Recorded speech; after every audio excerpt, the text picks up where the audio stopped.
What is up guys? We are back at it on the way to a back day. Today is a back thickness day. It's a posterior day, so a lot of rowing. We have a pull down, we have some leg curls, we have deadlifts. Like I said, a posterior day. Honestly, it's one of my favorite days of the week. Back in general is a body part that I love to train. I find a lot of enjoyment in doing back, which is probably why it's one of my best body parts in my opinion, at least for thickness wise. But we're going to smash Golden Gate. I like their machines over there. They have the Mega Mass stuff. They have a lot of pre-core machines, just a lot of good pieces. So we're on the way to that. We just ate pre, which was 150 grams of white rice, 70 grams of corn, and then I had 98 of chicken, which we threw in the air fryer like Italian style. So that was dope. That was good. Finished eating that around 4, and it should line up pretty perfectly with getting to the gym. Looks like we're gonna arrive there at 5:21, and we're hydrated. We drank gallon before we worked out. I just took some beta. If I need more beta or a pre when I get there, I'll get it. A non-stim, of course. So far we're good though. We've been sleeping good the past couple days. Have a new supplement protocol with the blood work that just came in. So I personally thought the blood work was gonna come back a lot better than it did, but being that we are getting more muscular and need to be even more muscular than we are now, we are pushing things a little bit more, which means that there could be more health implications with the cycle structures. So with that being said, we switched things around. We had a revision on that, just some things that were added in: kidney supplements, liver supplements. We have a new TRT that we're actually going to pursue. The blood work came back and we had very, very, very low testosterone. Like the lowest that you could have, I was like 2 or 3 points below that.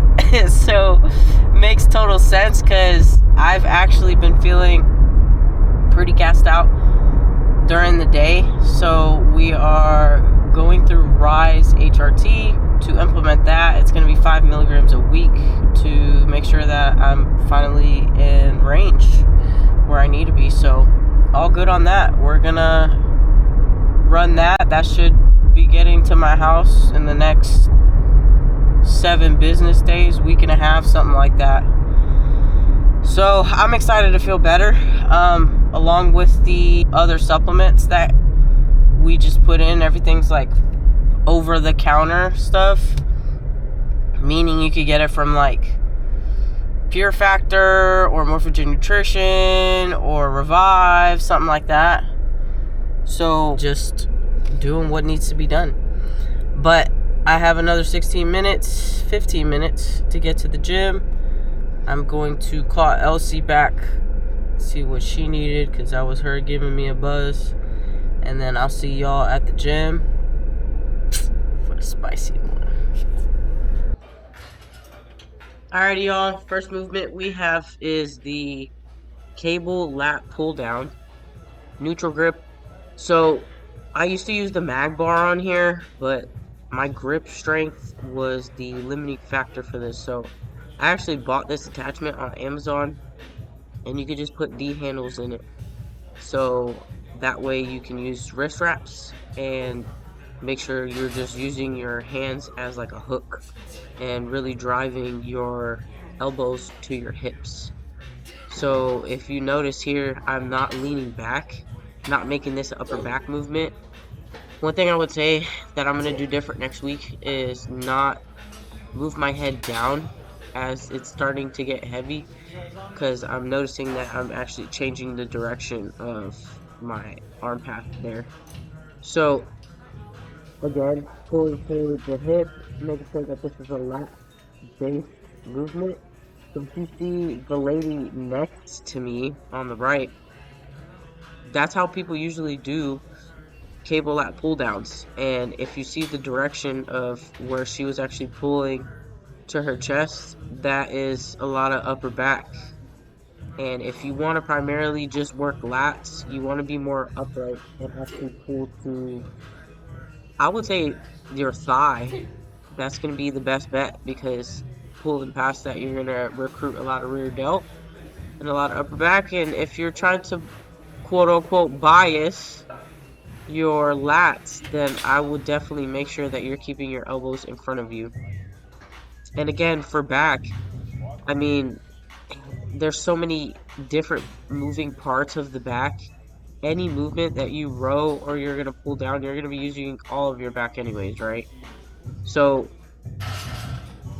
like I said, quote unquote bias, you're still going to be using the teres, the rhomboids, the rear delt, but you want to make sure that you're keeping as much tension on your lat as you want to, or as possible, if you're trying to build up your lats, which for me, especially from the front, that is a big thing that I'm working on these past couple off seasons. This third set was a 15 plus rep. I liked how I kept my head more neutral here, so I'm going to run this next week for all three, and we should be good. That should be fixed. Other than that, make sure you're keeping your elbows in front of you. Next movement we have here is the seated row Mega Mass version. Love this machine. It's like a bent over row, but better, because you have a seat there, so you're able to actually stabilize and just make sure that you're driving your elbows as far back as you can. I use wrist wraps for these, and we're doing an underhand grip.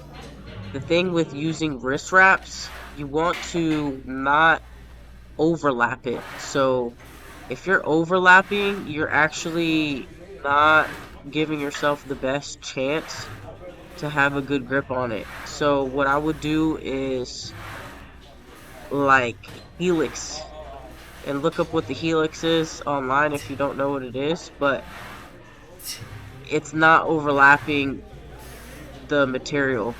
It's more going in like, kind of looks like a coil across the bar, so that way you can actually grip it and you're able to make it tighter.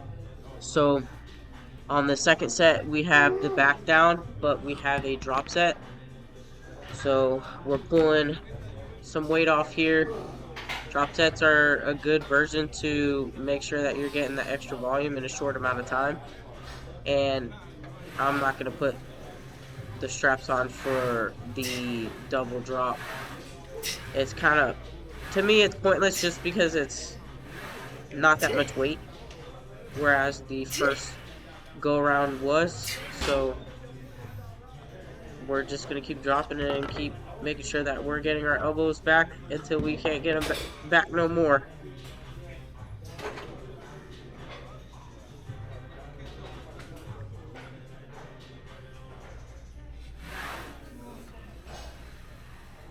Keeping our elbows tucked as good as we can. Your elbows are going to flare out a little bit. It's just natural. But keep them as tucked as possible. That way you can bias the lat.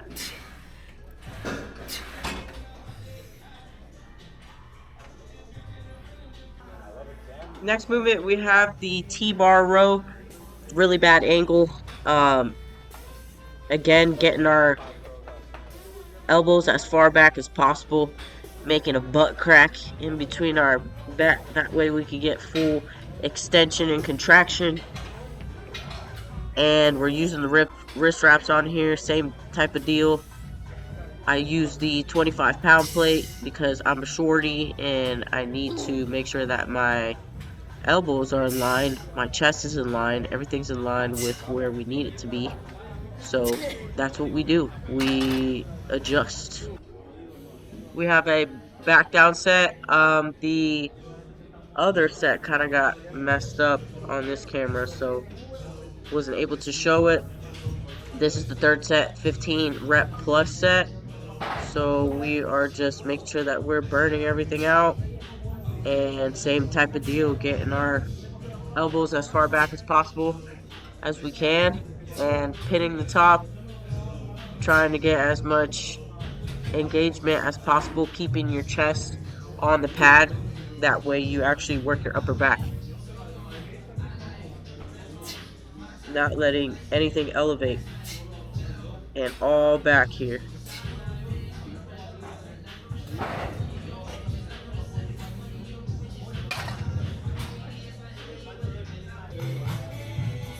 Next movement, we have the incline dumbbell row, which is supposed to be done on an incline bench. I didn't have one, so I just used this. It's kind of the same height anyways. I just put my belt on the seat so that way I can put my head on it. This is a drop set. The first set, or maybe this is the first set. Either way, I have a top set. I did 60 pounds for about 8, and then I had a drop set where I did 45, 40, and 35 pounds on each of the sets.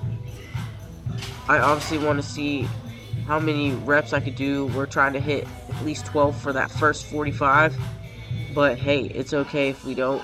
I just want to make sure that I'm keeping everything stabilized. My upper back is fully extending and retracting. So with upper back training, guys, it's so important to make sure whenever you're on the eccentric portion of the movement, which is the downward portion, that you are fully stretching your upper back out. A lot of folks don't do that. They are just trying to move the weight and they don't fully stretch. That's the most important part of training upper back. So make sure, even if you have to drop the weight, you drop the weight, because you're going to feel that pump and that contraction way, way better. I've done this, and I've done it the other way, and this way is obviously the way that has grown my back. So I'm continuing to make sure that I stretch everything out whenever I'm in the eccentric portion of the movement.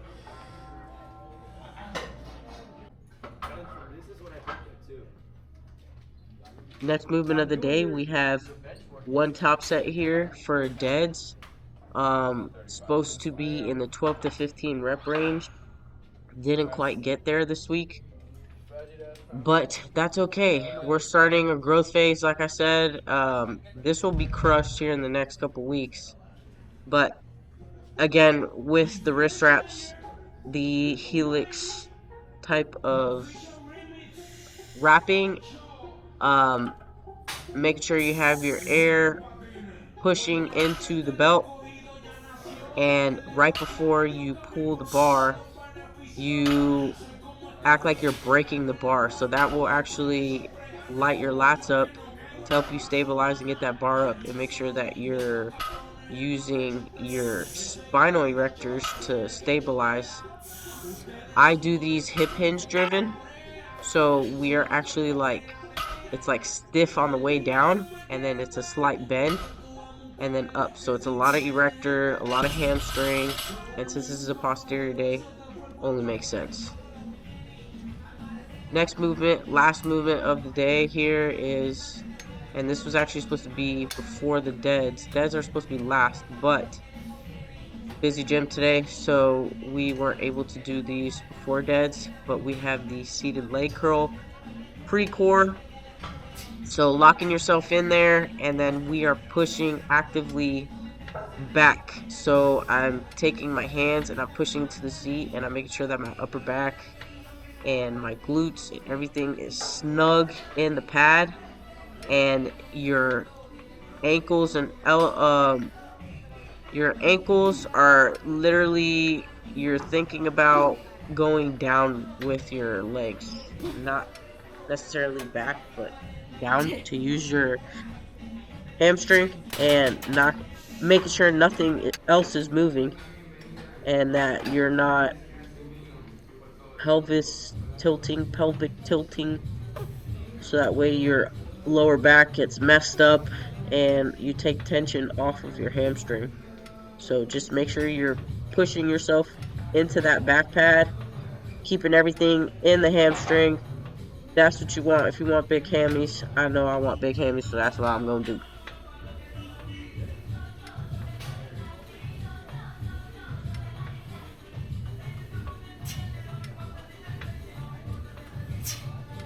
Again, guys, if you guys don't have time, or if you want a little bit of extra volume, put some drop sets in there. It can't hurt.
Alright, y'all.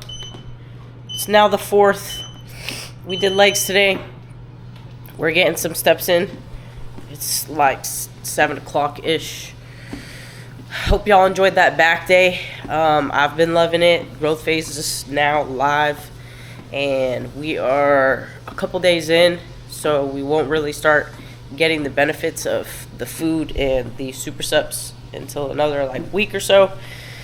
But I am looking forward to training hard, building some tissue, so that way we can be competitive and get another regional overall and see what we can do first time at nationals. Hopefully these next couple growth phases are all we need. But like I said before, I'm cool with doing the work until we're ready. So that's what we're going to keep doing. And yeah, hope y'all enjoyed the video. I'll see y'all in the next one. Peace.